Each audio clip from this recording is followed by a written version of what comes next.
Dedans, vous y trouvez du chêne, vous y trouvez de l'érable, vous y trouvez des frênes. La plasticité, c'est-à-dire une plante, ici un érable champêtre qui est en principe une plante qui exprime à 18 mètres de haut, on peut la laisser tailler, rogner en permanence à 1,50 m. On parle de plasticité. Qui plus est, cette plante qui va pousser sur les plateaux calcaires les plus secs, qui va se transformer d'ailleurs dans le sud-est en érable de Montpellier et pousser les pieds dans l'eau.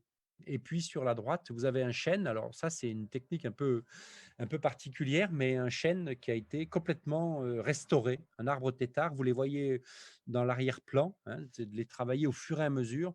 Donc ça, c'est compliqué, ça demande un savoir-faire certain, mais des arbres qui sont prêts à tomber sous le poids de leurs propres branches parce qu'ils ne sont pas taillés, de temps en temps, on en fait quelques-uns en plusieurs fois, hein, on les réitère en plusieurs fois pour éviter les chocs. Bon, évidemment, ça fait des arbres très creux, plein de cavités, plein de champignons qui sont à la fois morts et vieux, mais c'est souvent des arbres remarquables qui deviennent très très vieux parce que réitérés.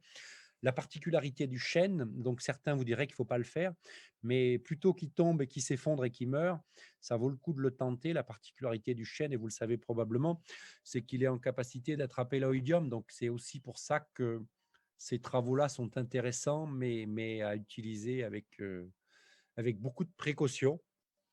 Voilà la création du tétard à 3 ans, hein. Donc l'arbre qui a poussé, qui a atteint la taille nécessaire et suffisante. La tête, là, on est déjà en deuxième. Non, c'est plus de 3 ans, je dis une bêtise, c'est 3 tailles. Donc c'est un arbre de 5, 6 ans. Là, la tête est créée, on dit tétard parce que la tête est grosse et que l'arbre va faire ses réserves dans la tête, hein. Une fois que la mini-trogne est créée, vous êtes tranquille, quoi, hein. Il y a quelques branches basses qui repoussent, mais tout va être concentré dans la tête. Ça veut dire aussi, pour le paysan ou les paysans que vous serez, nous espérons fortement un jour pour ceux qui ne le sont pas encore, des tailles faciles.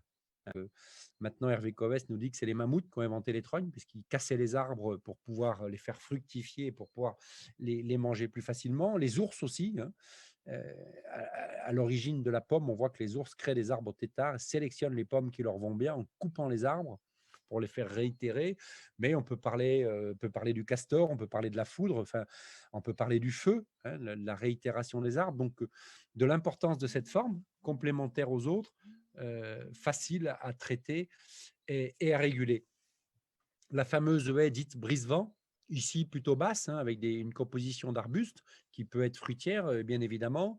On va retrouver les différentes formes, les différentes hauteurs et modalités de gestion.